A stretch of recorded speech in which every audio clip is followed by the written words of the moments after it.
Well, John, we've got another good question to kind of dive into today dealing with estate planning. So let me read the question first and we'll dive into your answer. I have my kids listed as beneficiaries on all my investment accounts. And quite frankly, it would be a hassle to change all of them.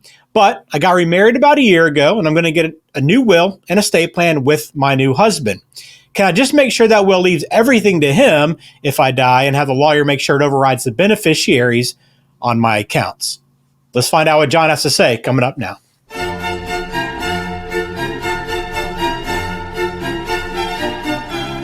Welcome in. Glad to have you on the channel. If you haven't subscribed yet, please do so. We appreciate that support. Also, if you have questions, drop a comment down below. So, John, a little bit to dive in here today with this question. I know estate planning is something that you work with clients on quite a bit, and this question has some layers to it. So where do you want to begin? Yeah, well, to clarify, so when you say estate planning is part of what I do, I'm not an attorney. So, any documents we're going to refer out. But conceptually, a lot of the ideas, that's just part of a good financial plan is having a good estate plan. So the first thing I want to point out with this question is there's no such thing as, let me just make sure the lawyer does some tricks in the will so that everything goes to my new husband instead of what the beneficiaries say on my investment accounts. That trick doesn't exist. Whoever is listed as the beneficiaries on your IRAs, on your 401k, on your life insurance, that money is going to go to that beneficiary that's listed. It's going to override the will. It doesn't matter how logical it would be if it went to court, to probate court, and you say, yeah, it actually makes sense for it to go to the new husband when we evaluate all the evidence and look at the situation. No, it doesn't matter. Legally, it's going to go to the beneficiary. This has been through the courts many times.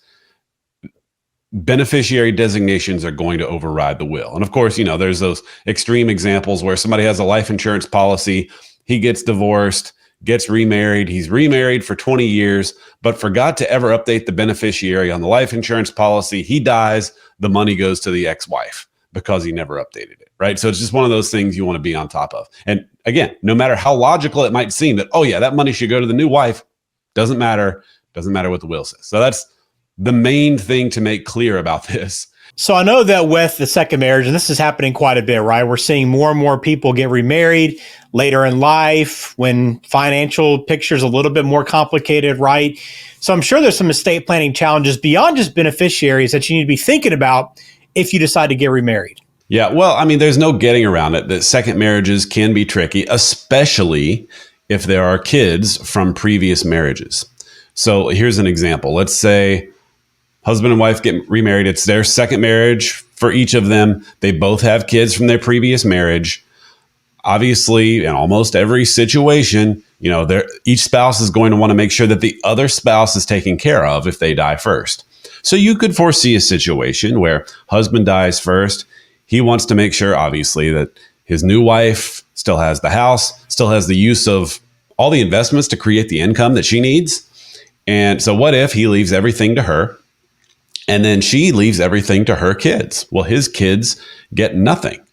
So we need a solution for that. This is where maybe a trust might come into play. And this is where you'd want to have a discussion with an attorney to see if a trust might make sense. But you could draw up a trust in theory where, she has use of the assets until she dies. And then everything is split equally between his kids and her kids, or, some portion is guaranteed to go to his kids because that's what was left when he died.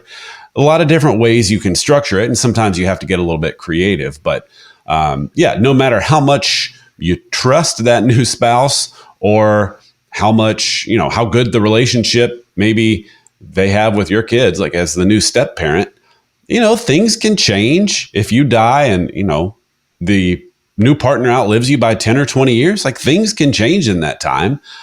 And maybe what you thought was going to happen with your assets doesn't actually happen. So maybe you want to have some kind of legal mechanism to make sure that money goes where you want it to go.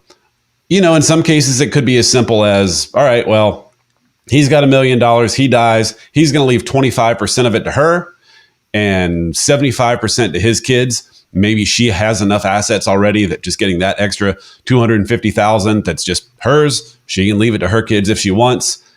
His kids already got $750,000, call it a day.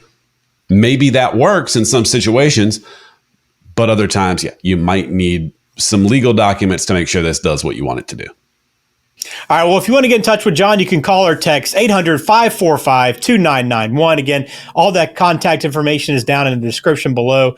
We appreciate you watching this video. As always, please stay tuned. More to come. John, thanks for your time.